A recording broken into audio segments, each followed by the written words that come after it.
É isso aí, galera. David aqui, diretamente de Kissimmee, Flórida.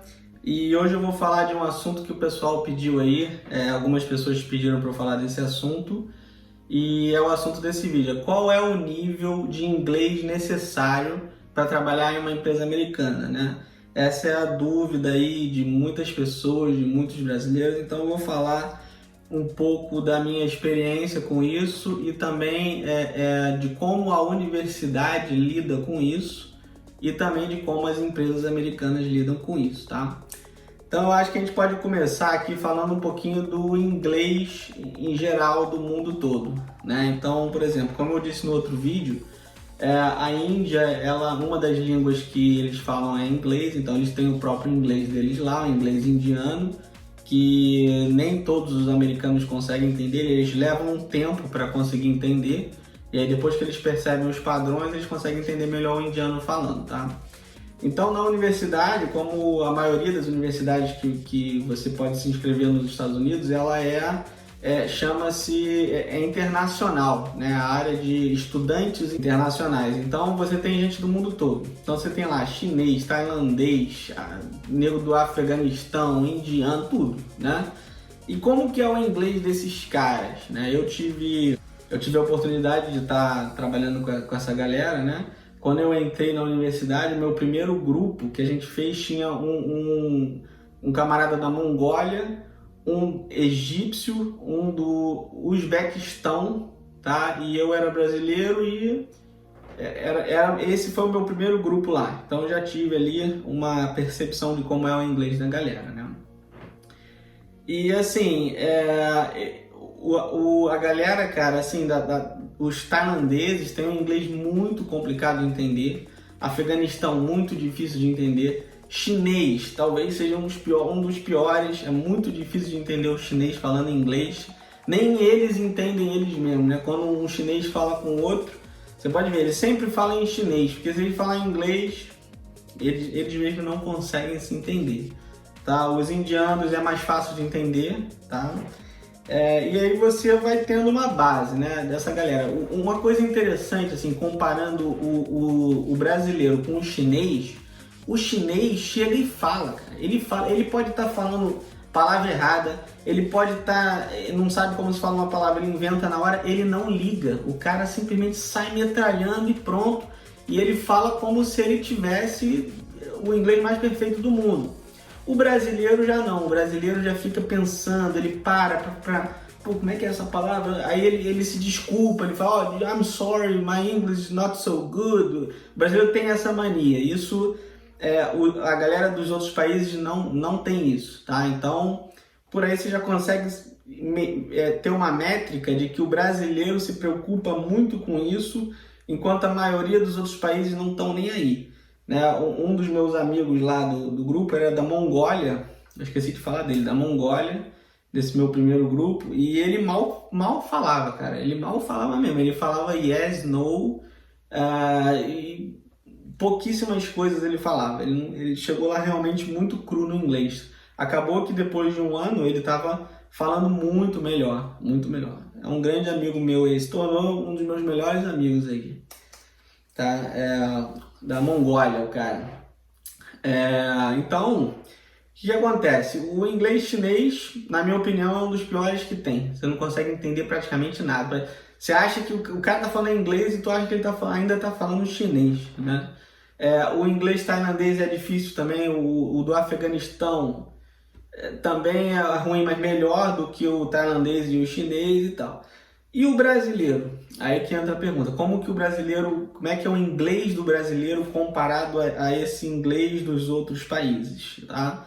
Eu não sei se é devido à estrutura léxica do português, né, em relação ao inglês. Naturalmente, o inglês do brasileiro, na minha opinião, é mais fácil de entender, até porque quando você não conhece uma palavra, você pensa nela e você usa regras básicas do português, então quando um outro brasileiro está falando, você consegue entender melhor. Mas, assim, abstraindo isso, em geral, eu acredito que o brasileiro consegue falar um inglês muito mais próximo do que o americano consegue entender do que esses outros caras, tá? E aí eu estava conversando com um amigo meu sobre isso e ele falou que o brasileiro tem algo chamado a síndrome do impostor, né? Eu não sou da área de psicologia, não conheço isso, mas ele me falou que ele é ligado a essa área também, gerente de produto, trabalha muito com recursos humanos, e ele falou que o brasileiro sofre da síndrome do impostor. E eu até procurei na Wikipedia aqui, ó, tá aqui, ó. A síndrome do impostor é um fenômeno pelo qual pessoas capacitadas sofrem de uma inferioridade ilusória, achando que não são tão capacitados assim e subestimando as próprias habilidades, chegando a acreditar que outros indivíduos menos capazes também são tão ou mais capazes do que eles. Não se trata de uma desordem psicológica reconhecida oficialmente, mas ela tem sido assunto principal de vários livros e ensaios por psicólogos e educadores. Então, ele me falou que o brasileiro sofre aí dessa síndrome do impostor.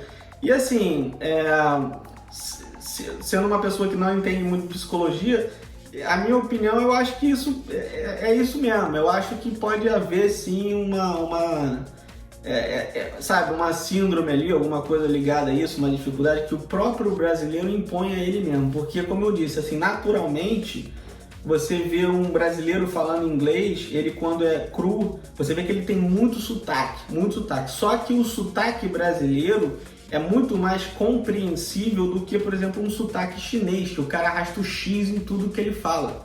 Então você às vezes não sabe nem se o cara está falando inglês ou chinês, né? Então, assim, na minha opinião, o inglês brasileiro, mesmo cru, com bastante accent, com bastante sotaque, é mais fácil de se compreender do que os demais, tá? Talvez a grande maioria. E aí o que acontece?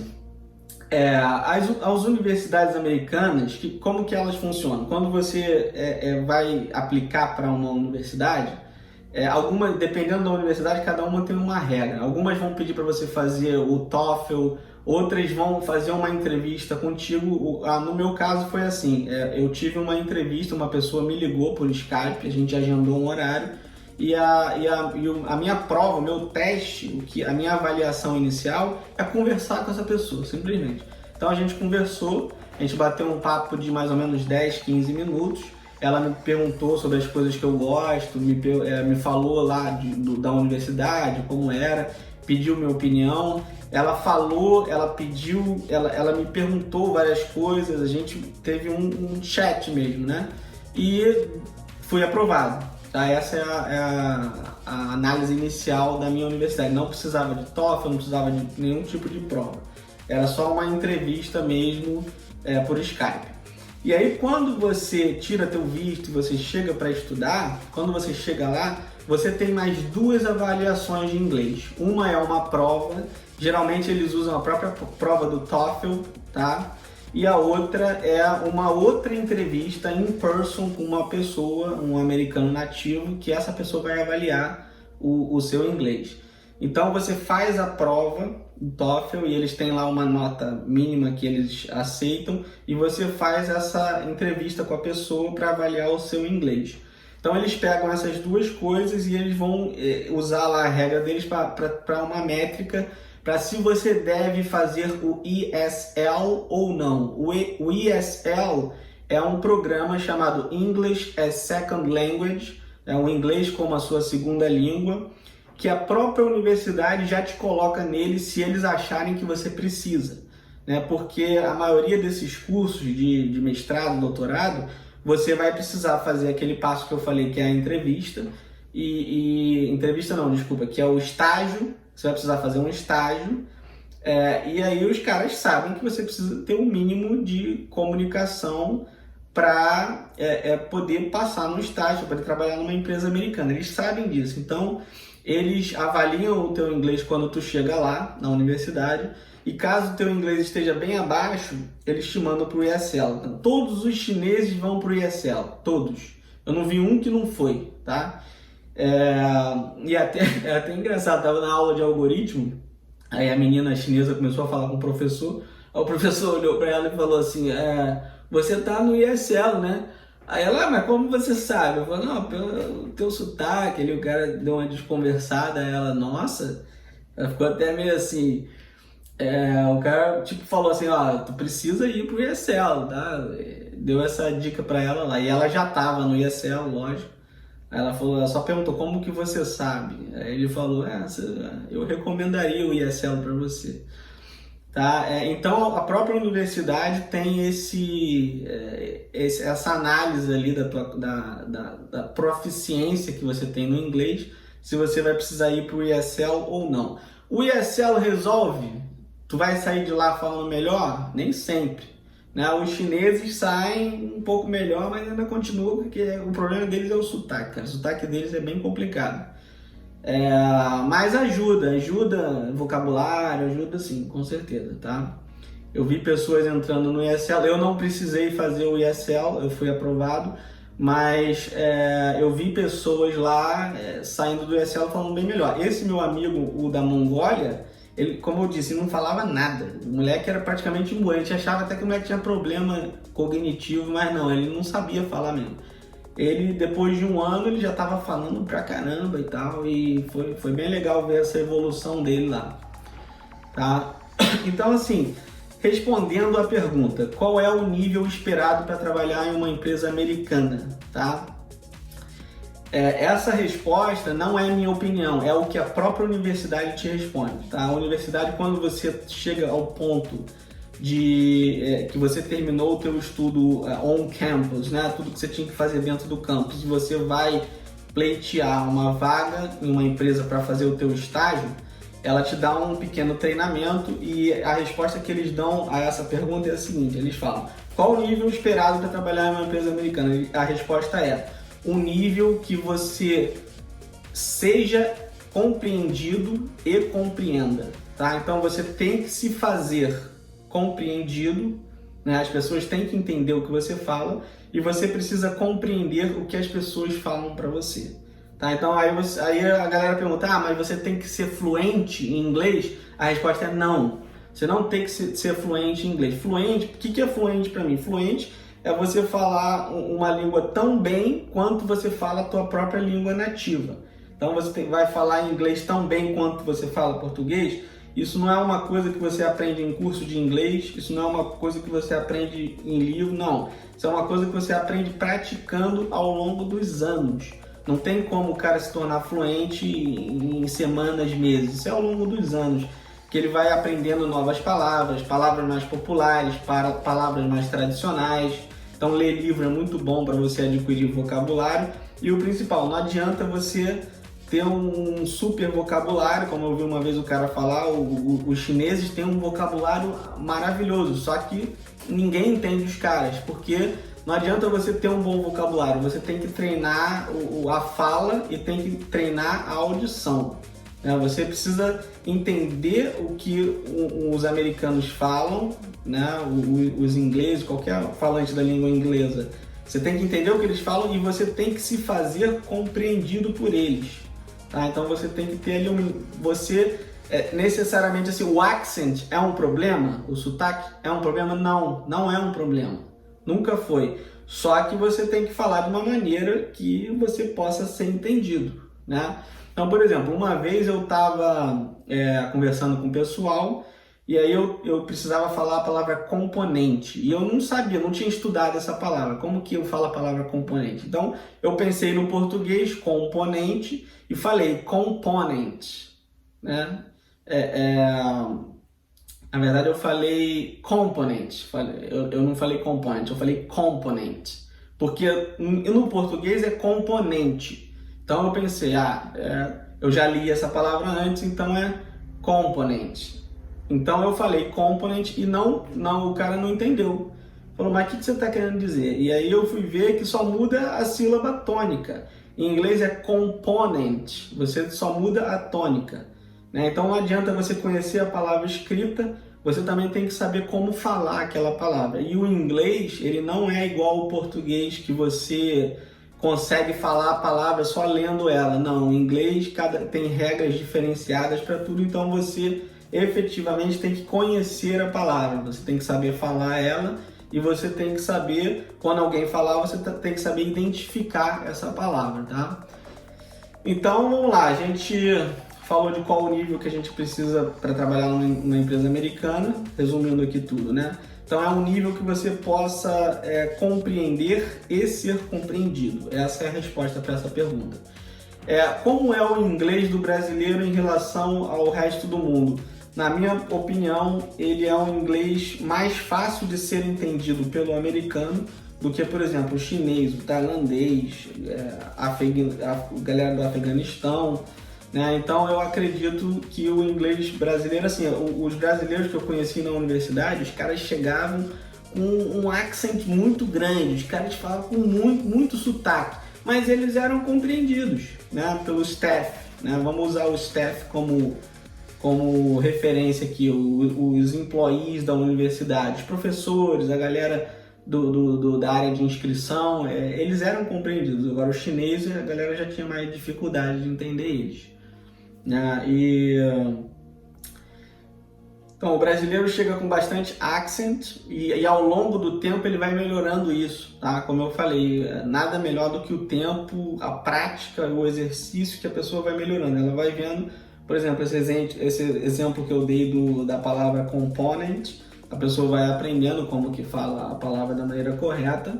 E a melhor maneira, na minha opinião, de aprender qualquer coisa é praticando. Vai praticando, porque daqui a pouco você está conversando normalmente, sendo entendido, tá? Bem, falando muito bem e compreendendo o que falam com você. Então a prática leva à perfeição. E não é uma coisa, como eu disse, que é um dia, uma semana, você leva algum tempo para isso aí, geralmente são alguns anos, tá? A síndrome do impostor, infelizmente, eu acredito sim que o brasileiro possa ter. Se você acha que não é assim, comenta aí, tá? Pra gente saber a opinião da galera aí, eu acredito que sim.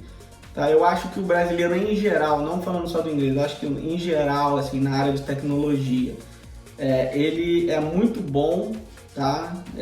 Talvez melhor do que a galera dos outros países. Eu vejo assim, por mim, tudo bem que eu cheguei num nível mais elevado lá, eu já era arquiteto de software, eu já tinha bastante experiência, então, por exemplo, tinha em uma das aulas que nós tivemos, que era de engenharia de software, o professor passou um problema lá pra gente em Java e o código dele estava com defeito, nem ele mesmo conseguia consertar o código.